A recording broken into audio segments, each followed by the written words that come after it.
Alright, hopefully this will work. I just wanted to show you a few other things that I got. And I got this, so I'm going to do a little demonstration here. I got this wood cooking stove. Got that one. These are two-piece set. That one and the smaller one, which you could probably cook. It's been sitting outside, so it's got leaves on it. You could probably cook one small hamburger patty on it. That's about it. This bigger one, I have cooked. I've used the grill. It comes with two different things. It's got the grill, and which is all I've used. But also, if you want to heat stuff up, and I've got everything stacked here in the way, of course. If you want to heat stuff up, it's got this thingy on here, and you just set that on there, and you can just heat it up, and I'd have to play with it. No, I guess it's pretty even. And it's got that, and you can just set your kettle or whatever on that, or you could set this is something that I didn't show you. It's a camp. I got this last year, and I actually used it a couple of times, like with my jet boil, just to try it out, and it works really well. It takes forever though. It's just I don't remember what's the name. Coletti, which is interesting. I used to have a roommate. Last name was Coletti. Then you can just, get a fire going. Set the percolator on there, and which I may end up doing. Most of the time, though, I just drink instant coffee, and so I use my tea kettle to heat water up. And, it's a little bit quicker than waiting for this, but this is good. It makes really good coffee, and it comes with a bunch of filters and stuff. It's got a little special basket. Right, and then I have my diffuser that I've used out here, which I showed you the other day. I've got two of these. This one I've actually used, you can tell. It's been used a little bit. And then my hands are freezing. And it's 35 out here, so it shouldn't be freezing. It's not below freezing. And then I've got my camp stoves, which I accidentally left out here, but this is a butane only stove, and it looks like it's got a little rusted sitting out here. I should have brought it in, but like an idiot, I didn't. I just didn't think about it. So hopefully it still works. I haven't tried it. I may try it later just to make sure. And then I've got this is, I'm going to set another one on it. Now I've got it dirty. This is an ISO, it's a gas one. It's a butane stove. And I think it also has a propane adapter. I don't remember. I haven't used this stuff for a year. So I tried it out when I got it last year. So anyway, got that. I do have another one that is a combination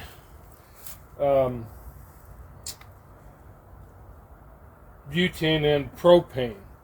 Butane and propane stove. It's just like that one there, except it's a dual, what they call a dual fuel.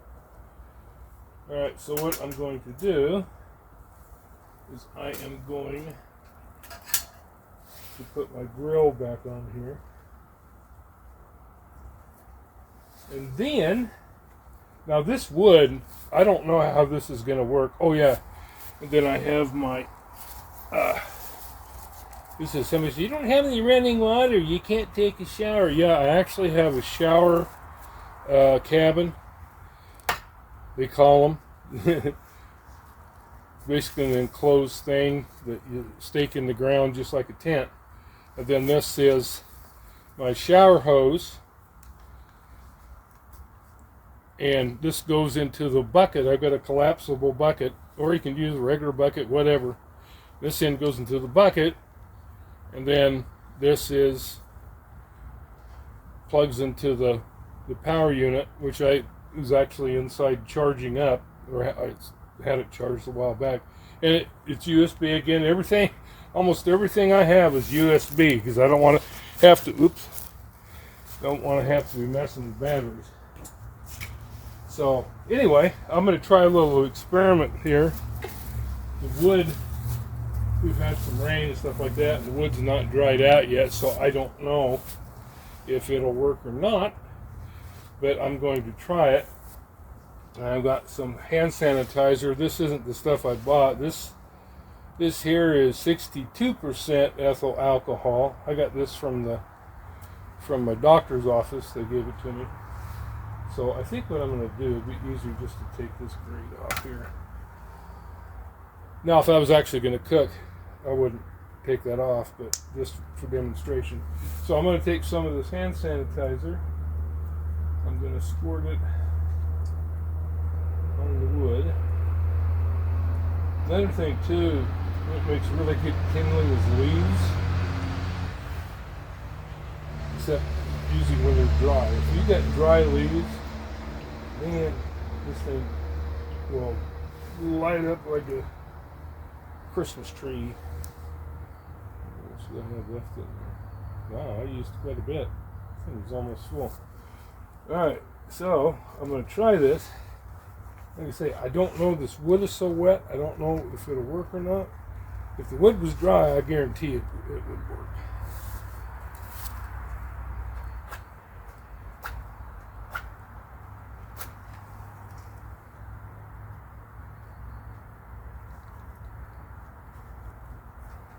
I ran it over to the side, so I don't know. I'm going to try to get it in the middle there.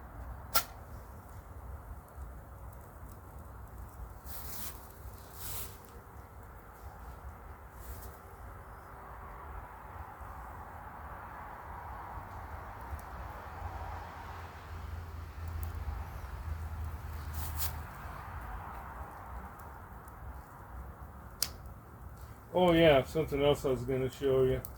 Well, you see this stuff? I'm going to get it away from there. Something else I was going to show you is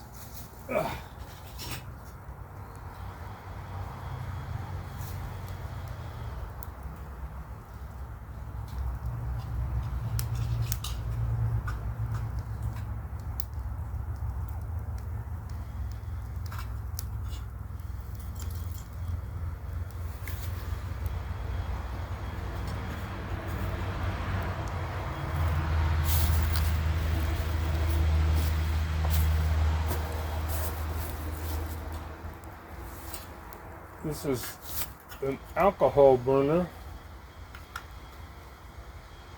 And you put it in there. Just hold it in.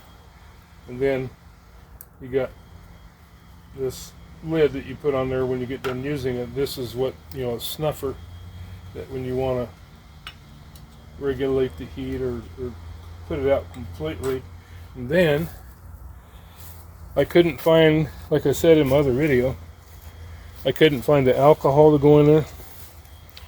And that's why I bought that package of this. Because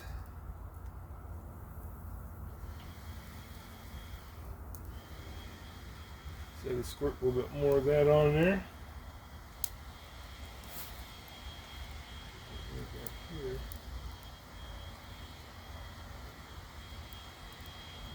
Spread.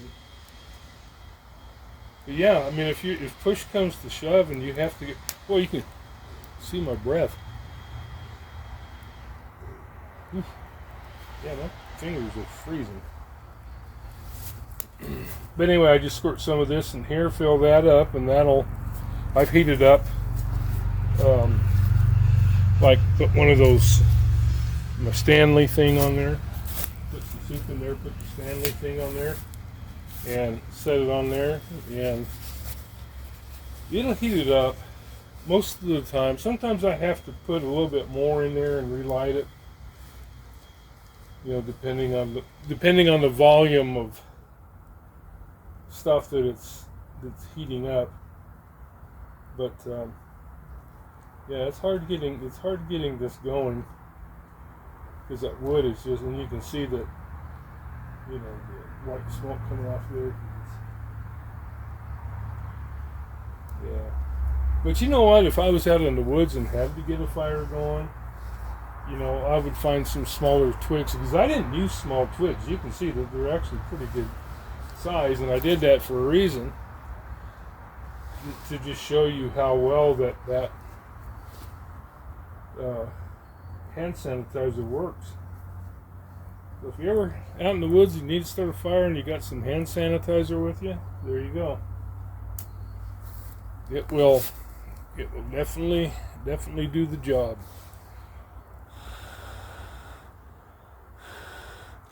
Also, too, I'm gonna go pull one of these up. I've got these out here. They are, when we're parked in a camping spot. We're parked in a camping spot. I've got these to go on one on one side of the vehicle, the other one on the other side of the vehicle, and they are motion sensor floodlights. And let me tell you, they work really well. You can see, I don't know if you can see, it's got dirt all over it because they've been outside for a year. Because I use them. I have them out here in the yard, so when Copper goes back there, and I can always tell when he's coming back toward the door, because he'll set off the motion lights when he comes by. But it's got the solar panels on top, and they work wonderfully.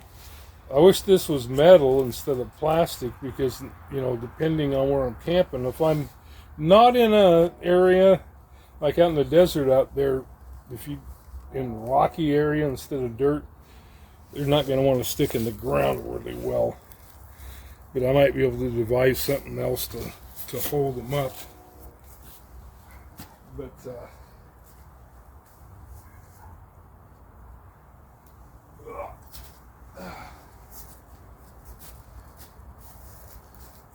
oh yeah.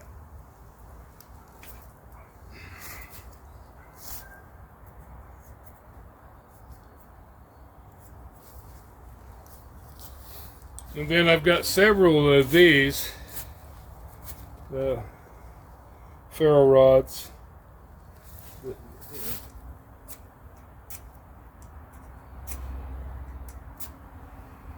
And one thing I found that I can light, if I get like the Coleman propane thing going, I can just go, like that saves on matches, and it'll light it.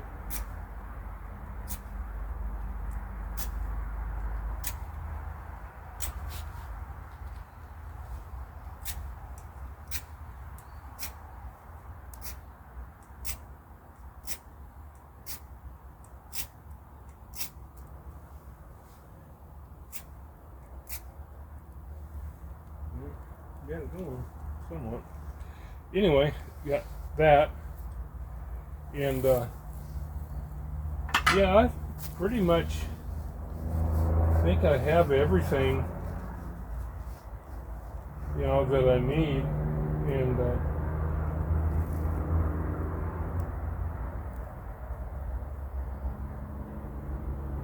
anyway, I'm just gonna let that go because that'll smolder out, I know. But it's actually a pretty good, I can put on the grate there, I can put 2 hamburger patties on there. I can fit 2 hamburger patties on there, or if I could ever afford a steak, I could put one of those on there, or pork chops, or chicken, or whatever, But does a really good job. So if I'm ever in an area where I can get wood, I can save on propane and butane. Just cook with that's because it does an excellent job. And then I can always put, like, if I've got like a pot or something on there, I can just always put the diffuser on there. And, so I'm pretty well set. I'm looking forward to getting out and I've got a book that I bought that I need to find. It's around here somewhere, but it's called something like the Ultimate Bushcraft Book, and it shows you all these different tricks and things you can do, and it has examples of all the knots that you'll need. I know how to do a few of them, but it's got an example. It's got basically instructions on how to build a shelter. Dealing with wild animals, which I ain't going anywhere where there's bears. That I just will not. I've seen too many stories. And I remember my dad telling a story that he and my mom were camping. They weren't in a tent. They were just laying out in their sleeping bags. And I don't remember if they were at Yellowstone or where they were. But this bear came into their camp and woke Dad up. And it's sniffing around there and stuff, and Dad's laying there. He's looking over at Mom. Mom's sound asleep, luckily. She would have freaked. And Dad's laying there going, "Please, Lord, do not let her wake up." I was like hoping your mom wouldn't wake up, because I knew that she would freak. So the bear kind of sniffed around, and then he went on his merry way. Didn't really bother him. And but yeah, that's why I love camping in the woods and all that. But I don't know. I've watched too many YouTube videos about bear attacks now. I guess because people say, "Well, your chances," this one guy's on there saying, "Well, your chances of getting attacked by a bear are like 1 in a million." Okay, well, why don't you talk to that one who got attacked? See what they think about those odds. So, yeah, it's just like my ex-brother-in-law. I don't like flying. I hate flying. And he goes, "You're safer in a plane than you are in a car. Statistically, And I'm like, yeah. I said, but the one big difference is, if the engine goes out on your car, you pull over to the side of the road. You don't fall 30,000 feet. So, yeah, I don't care. And I'm in control of the vehicle. I got no control when I'm on a plane. And of course you hear the stories about pilots flying the plane drunk and stuff like that. It's like, yeah. So anyway, yeah, now there's going to be other things I'm going to have to look out for in the desert. Like, women in bikinis. That's the most dangerous. No, but like, now where my property is, it's more like it is here. It's not the southern desert. So, you don't have, as far as I know, you don't have tarantulas and stuff like that. I think you might have a few coyotes. I don't know about in the area where my property is, but I've dealt with coyotes. Heck, we used to have coyotes that come and get into my one dog's dog dish. And you can always tell when there was a coyote out there because he had a certain growl for everything. His name was King. He was my favorite dog, although Copper is becoming just about as much my favorite dog. King was my awesome dog. He was part husky, part shepherd, part lab, best we could tell. And he was a fighting fool, man. You're not supposed to be able. Dog's not supposed to be able to whip a badger. He did. He's not supposed to be able to whip a cougar. He did. Yeah, and the neighbor dogs, except for Mark's dog. Mark's had a black lab. They were best buddies. But he had a certain growl for everything. If somebody was outside, he had a certain growl. If it was a cat, he had a growl. If it was a whatever. And then he had a specific growl when it was a coyote. And so I remember one morning I was laying there in bed, and he's at the window. Because you could see the kitchen, that Mom had his pan outside the kitchen door. And you could see that from the window. And so he's at the window, and he's, And so I could tell there was a coyote out there just from his growl. And so I walked over to the window, and I saw the coyote out in his dog dish. Bad move. And so I go, why don't you go get him? I opened up the window, and he took off after him. Beat the crap out of him. And that was that. But every once in a while they'd come down, and in fact, neighbor lady here, it was right here, she said there was 3 coyotes that came across right across the back, just back of our yards. They were in the brush. And it came across. She said she saw him. She said she also saw a bobcat. One day she went out there and thought it was just a regular cat until she saw its ears. And so, yeah, and somebody up the street said that they saw a cougar going across the road. So you got all these people building out here, just guys is crazy. It's OGs that have been here for a long time. You see all these people moving in from all over the place, and the building out here and the habitat. And yeah, and they start migrating into town. We saw that same thing when I lived in Seattle. People complaining that these cougars are coming down getting in their swimming pool to get a drink. Well, you built your house on their home, so what do you expect? You start migrating into their territory, they're going to end up on your property. That's just common sense. But I don't even know what I was saying now. Oh yeah, King getting the coyote. So I mean, I'm used to coyotes. Most of the time, whenever I've seen one, they'll look at me. I was like, get, and they're gone. Now if there's a pack of them, it's a different story because they will challenge you. But I have things to deal with them, so I'm not too worried. And plus, Copper's a good-sized dog. He's 100 pounds. Coyotes are not anywhere near that, and he's got just as big a teeth as they do.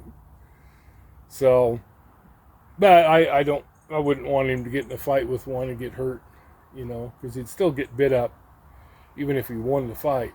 And I don't want the vet bills. Can't afford it. So, just take care of him. I got other things to take care of him with, and without killing them. I got things that can kill them too if it came down to that. But if it was them or Copper's going to be fine. No way I would let a coyote, hurt him. So anyway, I think that's all I was going to show you today. I also have some cheapy little alarm things that go on each side of the vehicle too. It has a transmitter, and it's motion light or motion sensor, just like those lights. And if something comes by close enough to the vehicle, so, and it's got a bunch of different alarms, so play with that. Yeah, it was cheap. It was like, $15 or whatever for the alarms. So, but I want to be safe. I don't want anybody messing with my stuff. So anyway, I hope this turned out. I don't know because I've got the facing here. I can't even tell if I'm in the frame or not. I might be just blabbing and all you can see is here. I don't know. So, but anyway, see the breath? Yeah. Anyway, that's it for now. Take care.